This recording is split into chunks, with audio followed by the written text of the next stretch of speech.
How's it going, everybody? And welcome back to another edition of the Stupid Questions Podcast. Today on the pod, we're going to be talking with Kyle Glass, a round two interview. He's the head cheese over at the Pro Tri News podcast. They just started airing episodes again, so make sure you go check them out in the show notes to support them. Really, most of you guys have probably already heard of them, so I don't think I'll be giving them any new listeners. But if you have not heard of it, and that off chance, go check it out. Kyle and the team over there are pretty awesome. This is also an episode that I'm recording literally hours before it's released. So I really hope you enjoy it. This is kind of fun for me to do it last second because it's super relevant to the moment in time that it was recorded. So without further ado, I want to introduce you to a round two interview with Mr. Kyle Glass. But sounds good. I like the blue hat with the white P for Pro Tri News. Are these newer, or have you had that one for a while? We launched these a couple months ago, leading into 70.3 Worlds in December. Nice. In New Zealand.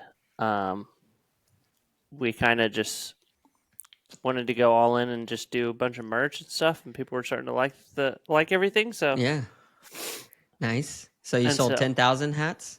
No, I wish. I think I'm up to maybe 5. 4 of them were family, so we might have sold one. Yeah, there you go. I'm just kidding. No, I'm just kidding. We've sold quite a bit, so. Yeah, that's awesome, man. I remember when I first started trying to sell things that I had made, whether it was merch or whatever product, and I always got kind of bummed when I saw it was just my friends and family, and that's what's to be expected in the beginning. But I was this isn't real unless it's somebody I don't know, Yeah, that's fair. That's fair. Yeah. That's kind of how the podcast is, right? So yeah, 100%. Once I start seeing more than 5 people listen, then I'm like, okay, maybe there's some strangers listening to this.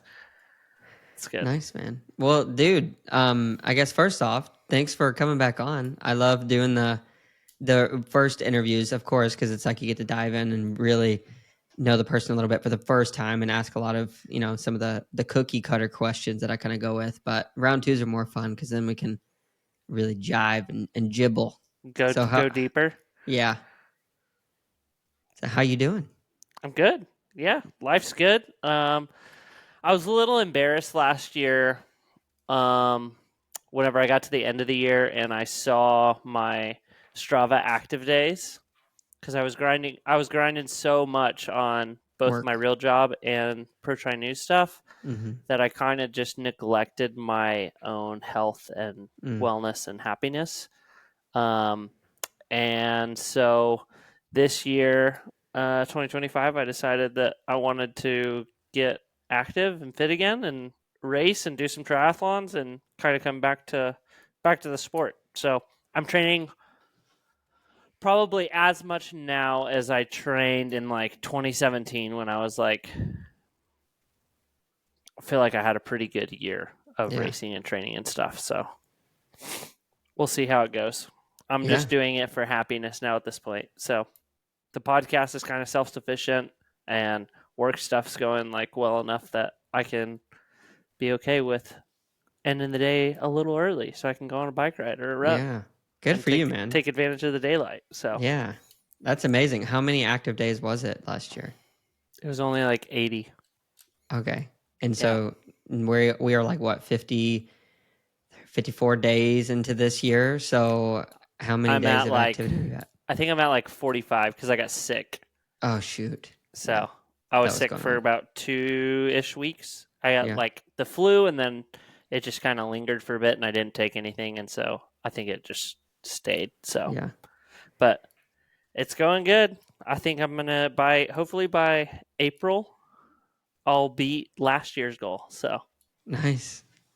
Positive. Yeah, man. That's amazing. So obviously Strava was the catalyst. I guess the numbers sit in your face, but what were there any other factors that kind of led to that where you realized man, I really do need to change something up? My stress was pretty I was pretty stressed. I could feel and sense that. Yeah. And I'm always the happiest whenever I'm running. However, I recently have been riding my bike a whole lot more than wanting to run. So as every good triathlete should do. Yeah. So I'm pretty pumped for I got a new Ventum, so pretty pumped to be riding that and racing that this season. So Nice, man. That's awesome. Yeah, I've been seeing Ventum pop up on all kinds of new people's, I guess, whatever the contracts for the year or whatnot. They were really coming out swinging hard with that thing. yeah, they signed a lot of big names this year. So it's going to be fun to watch kind of how the bike industry evolves and unfolds. Mm-hmm. Ventum releasing their bike. I mean, there's a lot of like $15,000-$20,000 bikes, and So, there's companies like Ventum that they're like, we don't need to charge that much for a triathlon bike. Like yeah, entry level triathlon bikes are ridiculously expensive now. So if you want to support brands that are trying to look out for us and the not their everyday bottom line, peeps. then Ventum is the one to look at. Quintana Roo is also, I believe, they're positioning themselves kind of in that same market, or Mm-hmm. companies that I'm going to plug our podcast real quick. Companies that partner with us, which is Bicycle. I mean, it's the largest used bike marketplace in the world. So Mm-hmm. things like that. There are ways to get into the sport that aren't going to cost you an arm and a leg. Yeah, we'll have to check them out. I'll make sure Maybe to link just them. one arm, not an arm and a Yeah, leg. just one of them. Yeah, I don't think you're ever going to get super cheap. It's interesting. Like, I feel like Canyon anymore isn't even really as much of a. I mean, you can get a bargain deal with their Yeah, stuff you can with the direct sometimes get consumer, stuff on but their outlets and stuff like that, yeah, but for the most part, it's trying to find what a bike that's going to kind of fit your checking account, I guess, rather than you trying to buy all the speed you can. buy outside your means. Yeah, So, exactly. Yeah, so during my entrepreneurial earlier days, I really wanted to start a bike company actually, but I had this idea of like, okay, I'm going to go raise some good money. I'm going to mm-hmm. buy not only like a frame company, but I'm going to buy somebody who's making some of their own group sets and, just buy all the different components and then bring Right. them all in-house. Cause like, I feel like that in itself, just with Shimano SRAM, and then you have all the wheel companies and all the front end companies and all that, you just layer up all of these different people who are trying to make, obviously their own profit margins if you could bring them all in house. But then can you be good at all of those things? No. That's really tough. That's like the big thing that I've been like thinking about and looking at.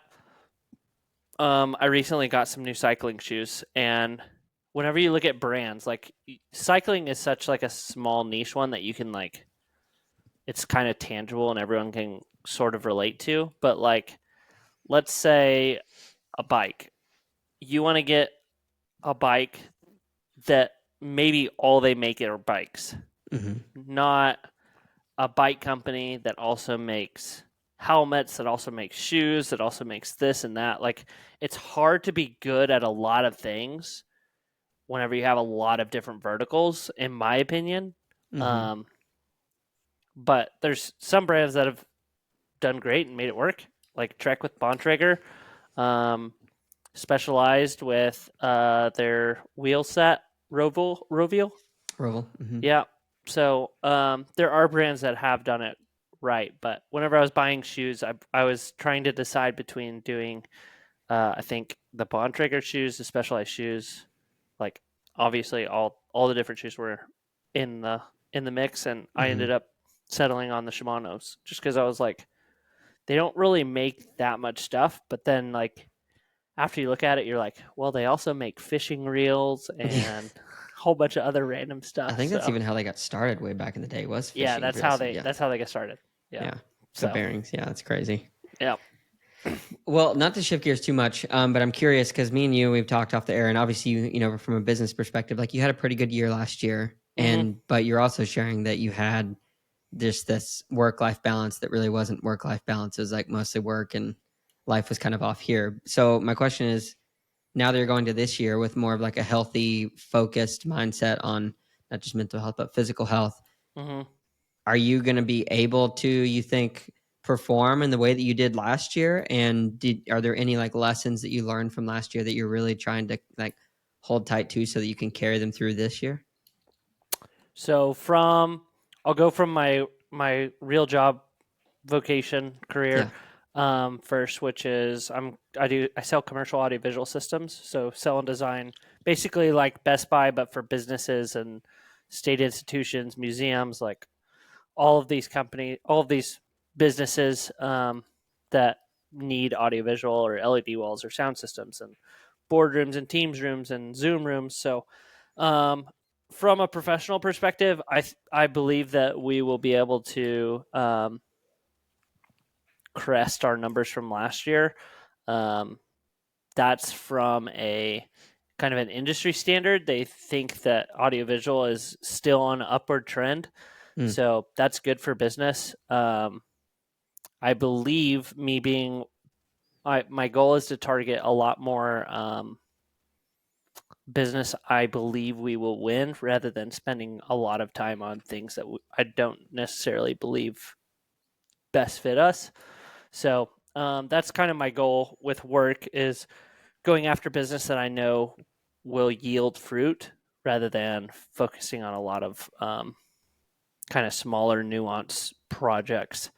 So there's a lot of times that you kind of focus a little bit on the big projects, but then you kind of forget about the small projects. But there is a way to do kind of all of it. You just got to be a little bit more strategic. So I trust the owners of the company and my sales manager to kind of direct and lead us in that. But also, all signs are pointing in a good direction now as of February. So good, man. Yeah, and then as far as Pro Tri News, we've got a lot of great partners this season. So we're going to be able to go to more races, go to more live shows. We'll be in a position to where my ultimate goal would be being able to get to a point where we're doing a live show and there's 200, 300, 400 people there. I don't know if triathlon will ever get to that point, but that is a cool thing to kind of want and wish, similar to kind of college game day. Like that would just be an amazing environment, I feel like.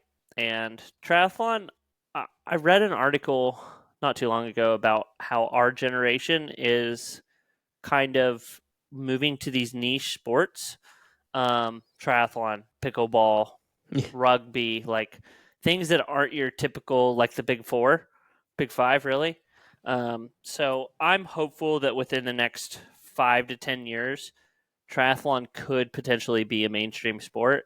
And I think Ironman and T100 and Challenge and Super Tri are all doing a great job of making that happen. World Triathlon brought us to another level with Paris in the Olympics. Some of it was probably bad publicity, I guess, with the water, but when you look and you see all the people on the sidelines, it does give you kind of a positive feel of what the sport is heading toward. And there's more money in triathlon than ever before. So the possibilities are kind of endless. So moving in the right direction. Pro Tri News is in a good spot. Never thought that it would be what it is now whenever we started it in 2021. And so I'm stoked. Yeah.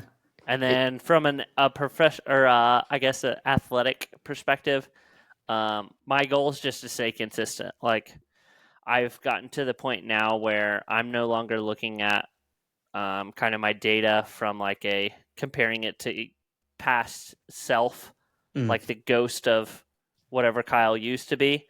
Now I'm focusing a lot more on like where Kyle's at now and the different goals and stresses and like how much I've evolved as a person since the 2012, whenever I first did my first triathlon, to the time that first time I ever ran 18-minute 5K off the bike, to the time that I went sub 5 at a 70.3. Like you can compare yourself to all of those and say, man, I used to hit these numbers. I would love to get back to that point. But you can't. I get in a bad habit of like finish my workout, look at Training Peaks and be like, shoot, I missed it. So I'm doing it now for happiness and satisfaction. And if times kind of come down and I get faster because of it, that's great. If all it is just a de-stressor from work and life and all that, then that's all right too. Yeah. Do you think there's any risk for you, like diving back into triathlon? I hesitate to say too deep, but too much to where it could start to add more stress to your life than it is to being the de-stressor? Like, is there that temptation at all? I don't think so. Not like it used to be. Like 20, I would say probably 2015 to 2018, Kyle was very much like that was my identity. And I've now grown and matured, and like people still identify me as like the triathlon guy, Mm-hmm. and that's okay just because we have podcasts and all that stuff. But I was also at those times I was on the board of the triathlon club of Oklahoma City. Like I was doing a lot more stuff than just the training and whatnot. Mm-hmm. So it would be. I haven't gone all the way back to see how many hours I was training, but the last 2 weeks I've hit 10 hours a week, which I feel like is on the high end of what I used to train at. So we'll see how much consistency and volume can kind of add to the mix and see Mm-hmm. how that kind of Yeah. translates. Yeah, for sure. So, with these three different pieces of your life, two of them can be married relatively easily just because you're on, Pro Tri News. That's who you are in that Yeah. respect. And then the training, Chorus Connects is way different. So, when people approach you, I'm assuming most of the time it's like, oh, you're Pro Tri News guy. Does that ever like bother you? Like how you view yourself? Because you seem to your, yeah, it doesn't bother you at all. Not really. I Yeah. mean, it was kind of, I would say the biggest reality check was a little bit Kona, but the biggest one was when I went to 70.3 Worlds in New Zealand this last year. Mm-hmm. The amount of people like just walking down the street, like it's it was kind of crazy. Like that probably was the biggest kind of reality check of like Pro Tri News is getting big and it is becoming a huge thing. Mm-hmm. Rather than it just being like a podcast that we upload every day. Um, yeah, I don't really know how to answer other than it was strange. It started to become a little strange at first, and then now it's It's a new I've like normal. fully embraced it. Like Yeah. if people want to come up to me at races, that's great. If Yeah. they don't want to come up to me at races, that's fine too. Yeah. So Well, you see, how old are you? 33. Yeah. So I feel like at that age, at our ripe old age of 30, early 30s, you Yeah. figure out enough about yourself. Not everyone, but most people I think figure out enough about themselves that we've kind of started to learn the lesson. Okay, my identity isn't necessarily in what I do. The Mm-hmm. values that I put into those things are definitely pieces of who I am, but I can change. And I'm always curious to see like to ask that question if someone is kind of raising the bar in terms of their popularity or just knowing who you are as Yeah. people start to like speak to that point of view. If ever a time came when you kind of wanted to remove yourself from that equation or do Mm-hmm. something different, like I feel like that's hard. I haven't really been to that place it quite to your level, but when I have tried to change from being like, in college, the hammock camping product guy, I Yeah. was like afraid, like, well, can I step outside of this? Like, but then I realized, oh, well, the perceptions of others can change pretty quickly. It's funny you say that. I was actually thinking about it this week. I think whenever I was training, I was just thinking about Pro Tour News and like what the future looks like and things like that. And I would honestly love for it to get to a point where uh, I can kind of just like work on the show notes and do like little bits and pieces here and there. But whenever the next generation, the 10 years ago Kyle or 10 years ago Talbot or 10 years ago Pat kind of move up into the sport, like passing the baton over to someone else sounds cool. It sounds like it would be fun. Yeah. Um, but also at the same time, it is still a little bit of like a growing baby. Mm-hmm. And I look at an amazing brand like Global Triathlon Network that they've built this amazing massive thing and they just hit 1 million subscribers on their YouTube. And Mark's still heavily involved, Heather's still heavily involved, and they've reached probably the highest level of what triathlon in our sport is. Mm-hmm. And so, and they're still involved. So I'm like, well, maybe I just stay involved. And they've had a lot of rotating hosts over the years, but Mm-hmm. um, I've been very fortunate that me, Mark, Talbot, and Pat are pretty close and really good friends. And there's things that we talk about in our group text that doesn't necessarily pertain to triathlon. And so that's kind of what's been the beautiful thing is we've all become closer friends and better friends through the podcast, and so I still don't envision. I mean, I thought about it, but also don't really envision a time where it's going to pass to the next person Yeah, the yet. Or succession plan isn't quite yeah, planned out yet. yeah, exactly. So we'll see what happens. Yeah. Well, you've done quite a few years of this now, all four of you, and that affords you the opportunity to connect on most of the times a weekly basis in terms of like actually having these long-term conversations. So you guys know each other very well. And if there's Yeah. one thing I know, that the closer you get to somebody, the easier it is to get on their nerves. So have you guys ever had like a falling out where it threatened the existence of what you're doing? Last year, right before the season started, Really? we were. I don't even remember. Like the fight was probably over something so dumb that I don't even remember exactly how it happened or what it was. But looking back at after last year, uh, last year we saw the most growth we've ever seen with Pro Tri News, and Mm-hmm. um, cumulatively over the year we hit over 1.5 million downloads.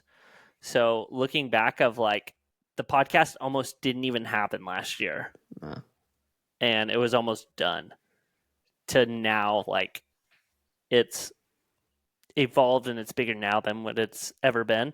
Um, there's just a lot of conflict resolution sometimes that you have to do, and hard conversations you have to have with friends to resolve the things and get them worked out. I think it was a fight that happened between me and Talbot, and that's just classic. Talbot and I have been best friends for like 17 years, so Mm-hmm. there's times that we just get on each other's nerves and at each other's throats. So I believe that was kind of what it stemmed from, and then it evolved more into more than that. It also stemmed from I became very selfish and um, kind of wanted to boast and like get like a little bit of the credit and glory for the podcast and where it is, and Mm-hmm. that kind of falls on me, and being a human being and kind of being selfish and sinful, and there's things that even still that we struggle with, and that's kind of what started it, and then it just kind of cascaded after that, and we took a break for about a week from talking, and then I apologized, Talbot apologized, and then everyone kind of was on the same page, and we hit record and went after it. So Wow. Well, thanks yeah, for sharing that. And on behalf of, I'm sure, all of your listeners, very happy that you guys were able to work it out. And I can't think of honestly one successful show, podcast, YouTube, or group when it involves, usually more than just one person where that moment doesn't come yeah, where you have to kind of, decide, what's most important. But like for you, like you said, I mean, you took a lot of humility there and saying like, it was the selfishness. You wanted that recognition and you even said that part of that was like sinful. So how did you come to the conclusion or to the place of peace to know like, yeah, maybe somebody wronged me, but here's what I'm going to own up to, and then I'm going to kind of work through that with them. mm, I would say I'm kind of too much of a nice guy. That would be the kind of the catalyst of that. I'm sometimes just a little bit too nice. That kind of allows people to sometimes either walk all over me or like people love me or hate me for it. So Mm. um, that's probably the biggest thing is I'm a little bit too nice, and then I kind of am a big people pleaser, so I always want everyone to like me and like what I'm doing and support me. And I knew to get to that point, I needed to figure out how I could resolve the conflict. So, Good for you, man. yeah, You got, happens. yeah, no, it does happen. I'm married. literally, literally, I got back home yesterday after a week of being gone, and you know, my wife and I were like, "Oh, I'm so excited to see you." And then I've been driving for 15 hours. This is like hour 12, and she says something that just like, for whatever reason, with my low level of sleep and just being tired, I just took it probably the most personal way I possibly could. And Yeah. I can be an emotional person, but like in this instance, like I was so emotional. I was basically like, "You're attacking my character," and da da da da. it's just kind of funny. I'll just tell you the story really quick. Basically, we moved here to Northern California, and I've been trying to find friends, right? Mm-hmm. So I've made some friends. Some are active. Most of them are like not. And when I say active, most of them are insane to the level that most of her athletes are. Like, right. I got to train 10 to 15 hours a week. But she said something that, the reason it hurt so bad is because it was partly true. But she's like, I think that you need to like let that go and be willing to make friends who aren't necessarily as extreme as you. It's basically what she said. And I was like, well, I've been doing that. And, we got into this whole thing. But it was actually good that she said it to me. Maybe she could have delivered it a little bit nicer, but it was true. It's like, at the end of the day, I can't just put a value on someone based on how many hours a week they're training per week. And I don't think I necessarily do that, but I was definitely letting that weight on the scale of should I pursue this friendship or not was a little too heavy.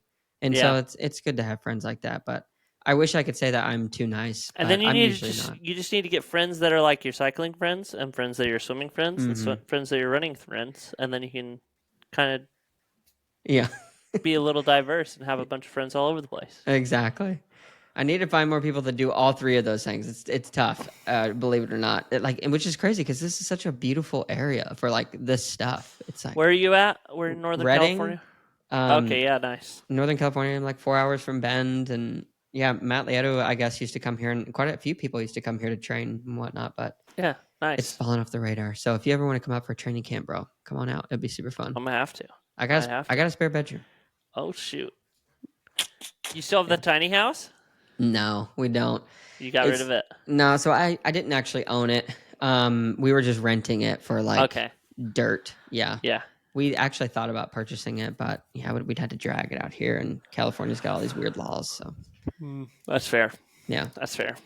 So, a few more questions just on your journey here with Pro Tri News. You guys decided to take like a pretty long break this year for the first time in a long time, or ever, really, like an extended break. Yeah. What'd you learn from that?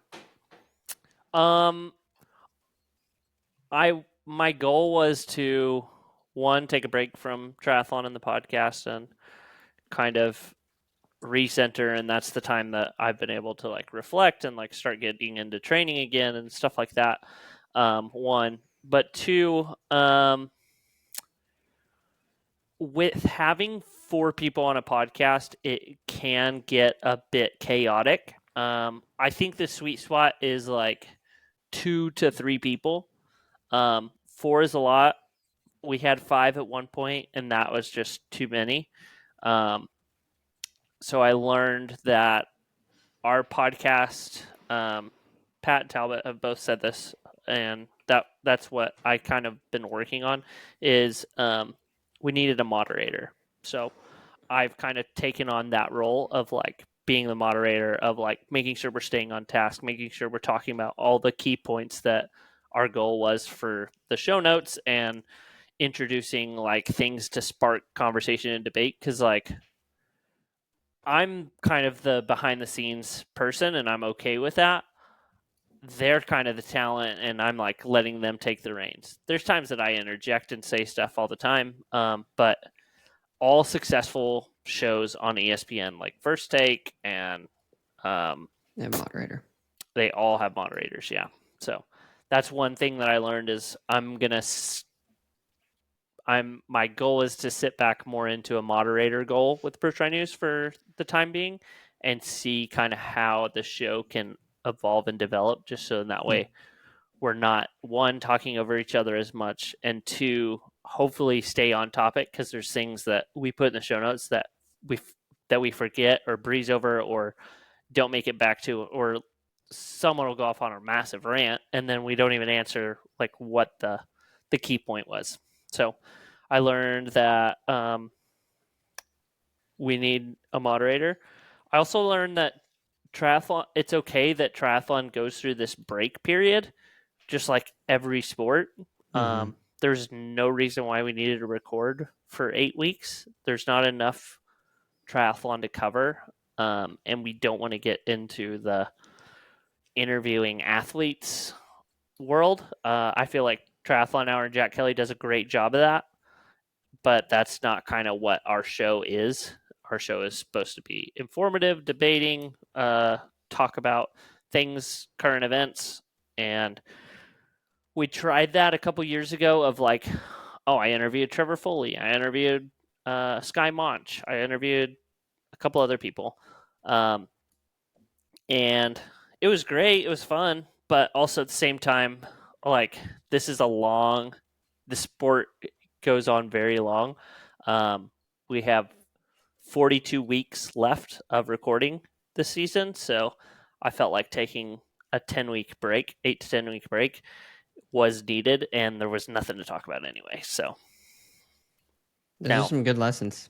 yeah, if there was something that happened, like T100 announced that they were partnering or merging with another brand, or there's a doping scandal, or like things like that, then we would have came back for it. But there was, I mean, Yeah, it's pretty silent. pretty much nothing went on in the Mm. sport of triathlon between 70.3 Worlds and where we're at now with the first race at Abu Dhabi, and then a couple weeks out now from 70.3 Geelong. Yeah. So when you going back to the moderator piece of this, that seems like a lot of work, first of all, because when I'm thinking what I do, it's like, I mean, I have questions and I do minimal research and I let like curiosity drive it. So obviously it's a much different interaction that I have with people. But if you're like, you said something about show notes even beforehand. So you plan out pretty much, here's the talking points. Every episode we've had show notes since the beginning of Wow. like we cover what races happened last weekend, our topic of the week, which is new from last year, Talbot's idea, and then what races are coming up and happening, and then hot takes. So every week there's show notes for that that week. So we try and stay on topic as best as possible, but there is still things that we forget or breeze over. So Yeah. You consider yourself a journalist, right? No. that's the hard thing. Like that was one of the biggest debates when we were first starting, and a lot of brands, Ironman and T100 and a couple other people, other brands, they would pretty much ask, they're like, what are you guys? Like, are you a news source? Are you a podcast? Are you a media brand? Like, kind of where do you fit? And it's like, well, we kind of fit in all those molds. Um, Journalists, there's times that I do a lot of research and dive into a lot of things that would probably say, yeah, probably a journalist. But there is still stuff that I'm like, I don't follow the sport closely enough. Like, I don't know the name of all the athlete agent management companies in the sport. Like, I know maybe 3 or 4, but there's definitely not, I definitely am not CNN level journalist for the sport. And there's like rules and all this stuff that you're supposed to follow, and I'm not much of a rule follower. Yeah. Who needs them anyway? Yeah. So. Yeah, that's a good answer. Because I was just reviewing our show from last time, and the show notes that it had generated based on a conversation was like around the topic of journalism. So I was curious if that was still a thought process. That of was what I was originally going to study in college, was journalism, and obviously that kind of changed over time. So it's fun that I get to kind of be journalist in a way. So yeah, if you could translate your influence and ability to enact change on another sport, like you are triathlon, what do you think that sport would be?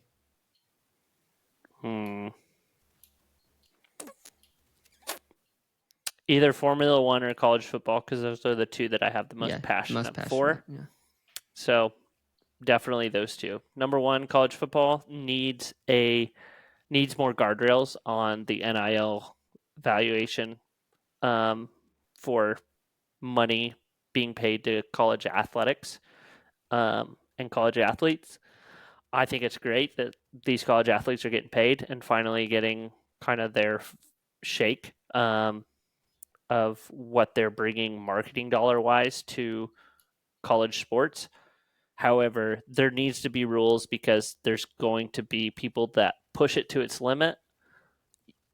Perfect example. Ohio State spent $20 million on their college football roster this year to win the national championship. They succeeded, one. Crazy. But two, how many college football teams, 122, I believe, in Division I college football. How many of those teams even have $10 million that they can throw at their college football players? I would say maybe 20, 25. Yeah. So we're not going to have the cute little Cinderella stories anymore. Your Boise States, your UCLA. Like, UCLA is a great example.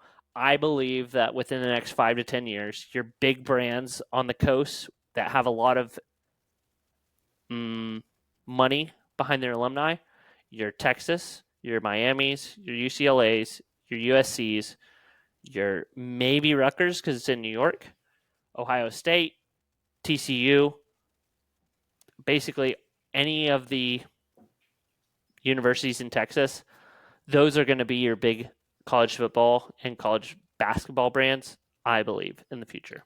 Yeah. Because there's no rules. And basically, Yeah. it's just alumni donating a crap ton of money. Yeah, you think there'll probably be rules that end up getting introduced just because the disparity between I hope so. teams is like I hope insane. so. They're in a bit of a crisis with ruining college athletics, in my opinion. Yeah, because they allow that much money to be introduced. Yeah. Because it becomes more about business than necessarily the sport. Yeah. And then Formula One, probably because it's very similar to triathlon from an aspect of like the FIA and then the company that owns Formula One have so much power against like the drivers, which is similar to triathlon.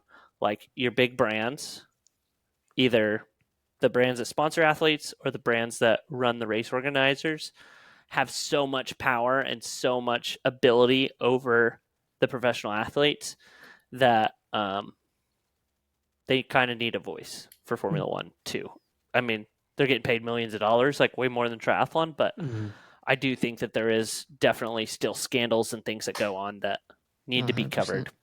So yeah, interesting. Those would be the two things that I would probably be like, that's what I would want to do if I wasn't doing Pro Tri News. Yeah. So since you are doing Pro Tri News, what is like, do you guys have, because I know you guys have your hands in the influence of wanting to better the sport, better the athletes and things like that. So is there one thing, one goal that you guys have set in your vision to enact change or push Two and goals. influence change for?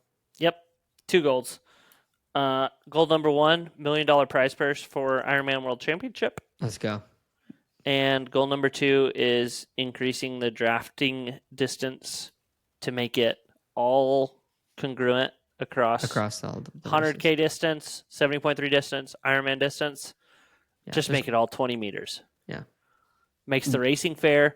The racing's only getting faster, and you need to increase the drafting distance to make it to where it's not just a running race, because otherwise we're just going to be we're just runners that can swim and bike rather than being triathletes.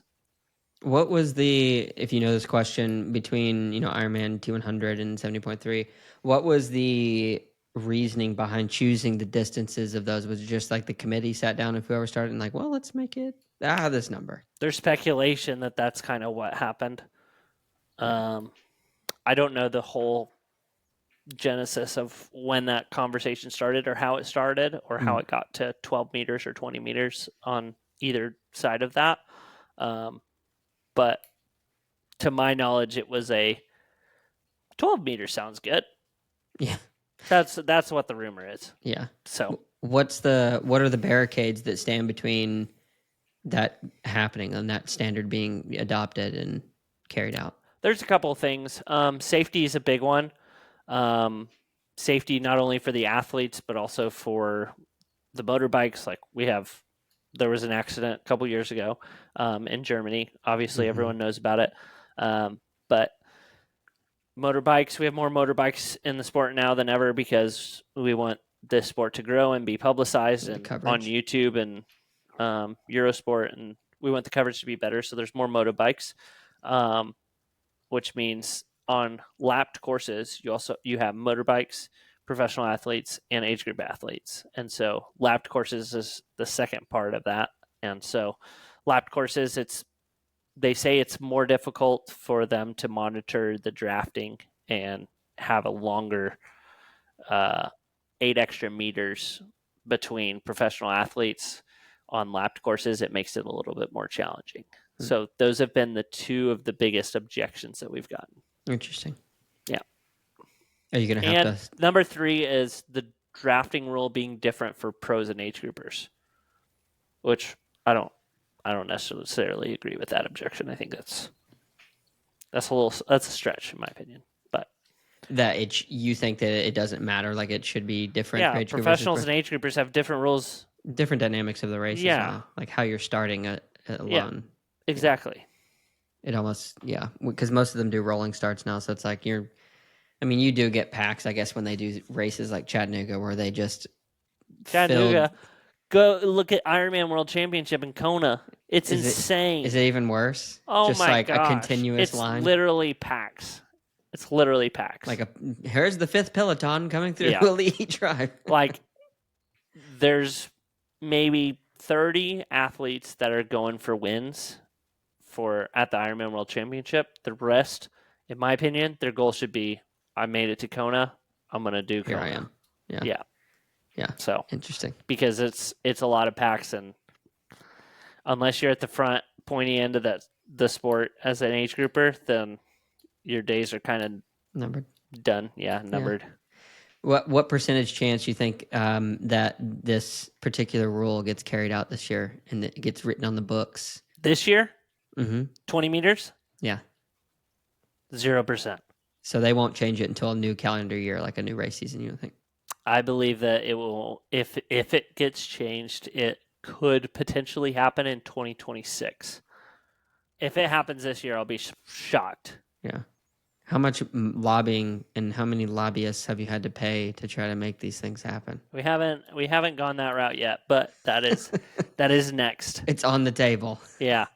So there's enough athletes that have came up to us and they're like, we want 20 meters, that we've kind of brainstormed and came up with a plan.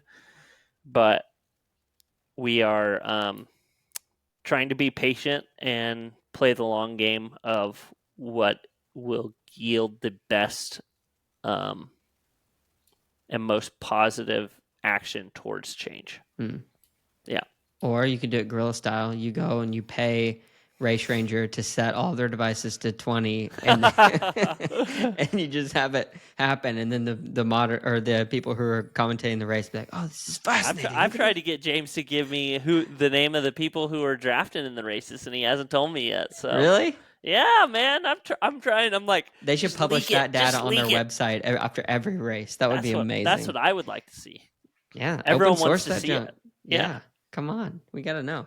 So then, for the $1 million prize purse, that's just a question of who's going to put up the money. But do you see that happening in 2026 as well, or even this year? I can see something like that happening in 2026. The biggest thing that would allow that to happen is the T100 would have to be very, very successful this year for them to kind of up the prize purses, I think.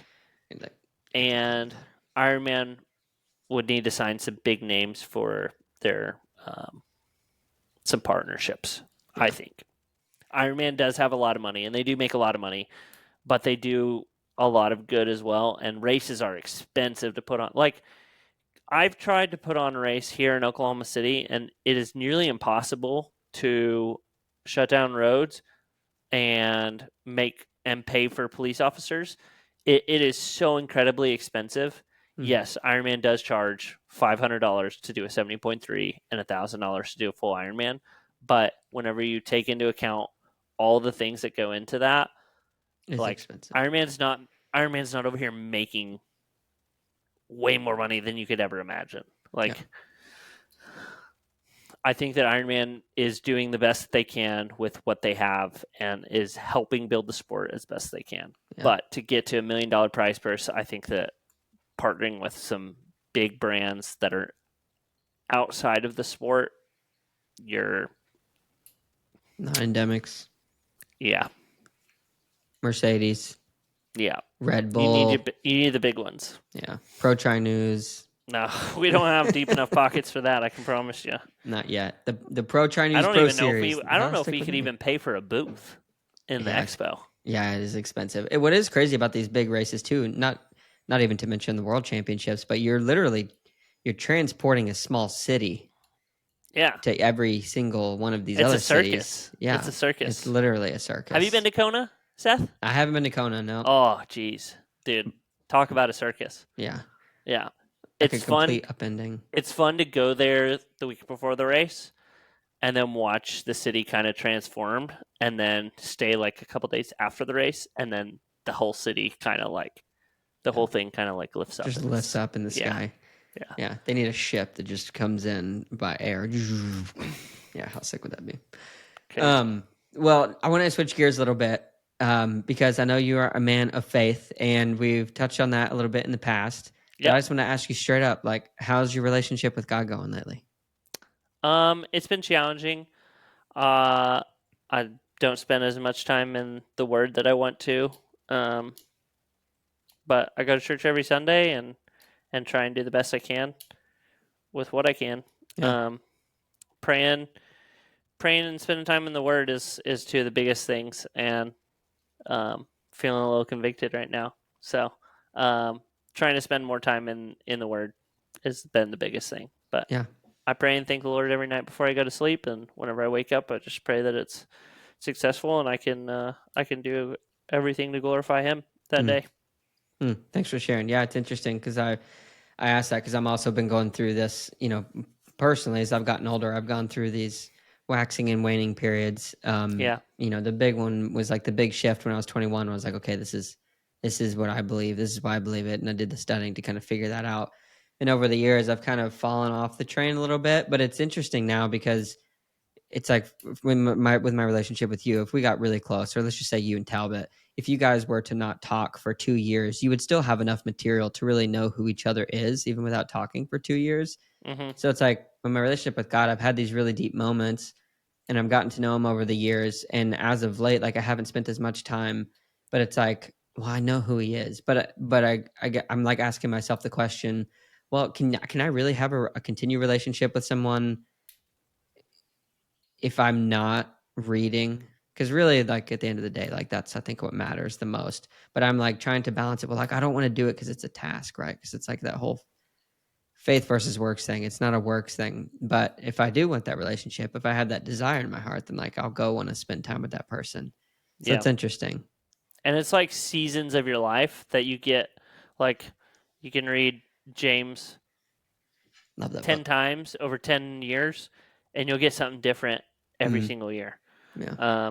It's God revealing Himself more and more to you based on the season of life that you're in, the experiences that you've Mm, had over time, and the Holy Spirit working more and more in your heart to reveal those things to you. yeah. So I that's think kind that of the big things. Yeah.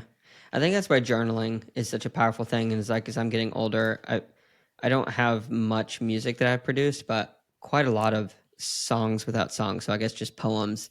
Yeah, But it's interesting, like with the artists that I listen to and the stuff that I write, you can go back and look at a particular timestamp of what you've written. And like you're saying, it kind of shows, where you were in that headspace. And it's so interesting how you can be transported back into that. So yeah, I think, man, if I could encourage anybody to do anything, it's like journaling or writing out just poetry or just I don't know, just writing down your thoughts. So like it's such a big thing because yeah, it's it's it's pretty powerful. profound Yeah, how you can have how we change. And I wonder if it will be that way all the way till I die. Will I continue to be shifting in the way that I view things and that's like Paul talks about it a lot um, in Romans about how it's just a journey, progressive journey that we're always changing and being refined and made new. Mm. So James is one of your favorite books? James is one I usually go to whenever I haven't been in the Word in a while, Yeah. and Because it like really slaps you around like yeah, don't be a just wave really of the just sea. smacks you. So Yeah. Yeah, going through it starts off saying like count it in all joy when you go through various trials knowing that the testing of your faith produces patience, and I'm like, yeah, but am I not patient enough? Like when do I need to not be patient? yeah, Let me it's ask you this good. question though, cuz this is something I have been wrestling with lately. So in today's popular world, we have all of these figureheads that stand on the mountain and kind of control the world via policy, via their influence on social media, whatnot. You have your Elon Musk, you have on either side of the aisle, name your politician. Those are the people who, or the presidents or whatever. Those are the people that kind of get the most notoriety. And then we will see whatever they do in the public eye, and a lot of judgment gets passed on those people. But then I go back to and read the stories of Joseph, when his younger years, he was pretty stupid in the way that he went about things, and he had special gifts, but he boasted them to his brothers, and that kind of got him into one pickle into another. But then you have other leaders like David, who is, said to be a man after God's own heart, but he did some of the most horrendous things ever. The story of Bathsheba and whatnot. Yep. So these men who we say okay, those are somewhat of a standard, even though they shouldn't be. I guess God is the ultimate standard, but we still can see value in the good that they did while not forgetting the evil. That's such a hard concept to teach or have people believe, that you can look at someone, see the good that they do, but then also see the you can't just throw the baby out with the bathwater, I guess is what I'm saying. So how do you parse through modern day events, things that's going on in the world whenever we have these examples? I get frustrated every now and then just because there's things that you look at that politicians do that you wonder, you're like, oh, I like this part of that person, but I don't like this, this, and this. Or I like this, this, and this about this person, but they have this one thing that I really don't like. And so it's really just, you get to the point where you have to put your faith in the Lord and not into these people that nothing that they do on a daily basis, even take politics out of it. You look at football players, you think that they're this amazing, perfect person, and then the next day in the news, you see that they got a DUI and they got arrested, or they did this and this and this. And it's really just trying to admire the gifts that these people have, just because gifts from the Lord, but also understand that they are still a human being and they still have faults and sins and things that they struggle with. Yeah. I think if everybody could see that and accept that, there'd be a lot more happy people, because I think as humans, we love to follow. Yeah. We want a leader, are always asking for a leader. And if we're I'll be that leader, then, that would change things, I think. But yeah, but I think you can't look at the stick in someone else's eye when you have a log in your own. That's right. To quote the Bible directly. Yeah. If there's one thing I want written on my epitaph, I've thought about this a lot, is let others be your witness for right and wrong, but never the standard of them. Don't even put my name. Just I want that. Because at the end of the day, I think that's what really matters. Because I've seen so many of my friends completely renounce, not even religion or Christianity, but just moral guidelines because of something that someone did where they had some good things, or they claimed to be one thing, and then they did something that was polar opposite. And sometimes they're horrendous, horrible things. But the fact of the matter is, it's horrible people are capable of doing good things, and good people are capable of doing horrendous things. Yep. Which is so uncomfortable to live with. Because, yeah, man, I heard this story, or I know a family member who her father molested her. Okay. And then she's now an adult and she forgave him, and she can say that she does love her dad. Yeah. And she's what? How?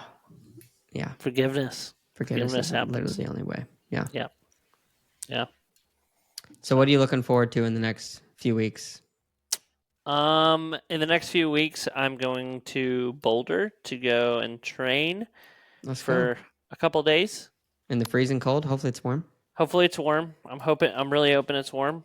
I'm looking forward to the season starting with Oceanside. I'm training for 70.3 St. George, so I'm looking forward to that here in 2-ish months. Yeah, it's coming up. 8 weeks. That ain't nothing. Is it 8 weeks? I think so. Let's see. St. George. You're What's gonna the? make me look at my training peaks. No, I got it. St. George 70.3. I'm gonna look up the date. It It's is May, second weekend of May. May 10. 10 weeks until the event, Okay. Yeah. according to my training peaks. Yeah. You're shorting me 2 weeks. You tried to get me to panic, but Well, you guess gotta what? you gotta taper, so those 2 weeks really don't count. That's Guess just what? getting rested, right? I don't panic. You don't need 2 weeks to taper for 70.3. Dude, I am a believer, hardcore believer in 2-week taper. I've done both, and I'm like, 2 weeks is the way to go. I do so much better. If I'm not sore after a 70.3, I almost wonder if I didn't taper enough. Like I've been where I wasn't sore at all. And then I like being sore because I seem like I can push better. Like I just dig the well deeper, and like that's great. I don't know. I'm not a scientist. I've only raced like 15 of these, so I don't know what the real thing is. I know other people who literally don't taper at all. Like I'm not going to name his name, but he was training for an Ironman, and like I was spending his last 2 weeks with him, and he was like doing some hard stuff, like 4 or 5 days out. I'm like, who are you? Like, what are you doing? Crazy. People are nuts. So, yeah, looking forward to those. Some races. And then work wise, we have some really fun projects we're finishing up. And the next 4 weeks, really, it's going to be quite busy. Yeah. Yeah. So, and then the podcast, I mean, we're hitting it hard. So, yeah. And it's like you never left, I heard, in terms of like people coming in to listen. Yeah. We hit 30,000 first episode back. So, dang, man. It's crazy. I'm just dreaming about those numbers. It's crazy. Yeah. I'm happy for you, man. I mean, obviously, I've only known you for like the past, year or so. So it's, I haven't seen you since the early days, but it's an inspiration to see how far you guys have been able to grind and work and make change happen. And obviously, there's enough room in the sandbox for multiple podcasts. So that's right. That's what people sometimes forget. That's right. The sandbox is a lot smaller than other sports, but the sandbox is still big enough for multiple podcasts. That's right. And hopefully all of them continue to bring in new people. Yep. That's a big win. Yep. Exactly. So, what are you looking forward to? Oh, a good question. I just got back from Arizona. I spent a week out there training with Mark, and totally overtraining, obviously, but it was super fun just to go out and do that. I did it last year, got to do it this year. So like I'm very filled right now with in terms of like something I was looking forward to. But in the next few weeks, I guess just getting back into the swing of things. I took a week off recording. This one's going to be aired tomorrow, so it'll probably be the first episode ever that's like aired the next day. No way. I'm recording 6 episodes this week though, so it's going to be pretty heavy. Whoa. Yeah. You're dropping this one tomorrow. Tomorrow, yeah. Wow. Yeah, last time, what was it, like 3 months or something? Yeah, it was a couple months. That's why I was trying to like date stamp it a little bit because I didn't know when you were going to be dropping this. So no, yeah, it's going out tomorrow. It's going to be relevant. Yeah, it's going to be very relevant. Super relevant, which, it's funny. Jack Kelly messaged me and he finally said like, hey, I'll be on. But then I told him like, oh, I'm booked out literally doing 3 a week until like late March. And he was like so shocked, I guess. He kind of called me out. He's like, "You're crazy. Why do you do that?" I was like, "Well, dude, I like to have vacations." It was so nice taking 2 weeks off and being able to release an episode and just being like, or it was 4 weeks and just being completely hands off. So, but yeah, I'm looking forward to that. 8 weeks is a dream. Having 8 weeks off, it was nice. Yeah, maybe I'll shoot for that again. But you got to be a little irrelevant. So just do some evergreen type of content for sure. Yeah, that's good. But Kyle, thank you so much for taking the time, man. I appreciate it. Buddy. I'm sure you need some rest with the heavy training you got going on. So I appreciate you taking the time this evening to make it happen. This is going live in 2.5 hours. Wow. Yeah. Hopefully you get it knocked out. Yeah, I will. No problem. Thanks, buddy. All right. Thanks, man. Thank you so much to Kyle for coming on again and opening up with me, just talking about, obviously, triathlon, relationship with God, so many other things that he's got going on in his business world and obviously his training. I really appreciate him taking the time to make that happen. If you made it to this point in the podcast, though, just want to say thanks so much. Really appreciate you being here. If you are listening on any of the podcast platforms, yes, that was my pen, sorry. Make sure to go and review, leave a comment, anything you can do on that platform. And if you're on YouTube, comment, subscribe, leave a notification, like the video. That would really help me to be able to continue to grow this podcast. really appreciate you guys being here. Really appreciate the opportunity to do this. And without further ado, I'll let you go and see you in the next one. Peace.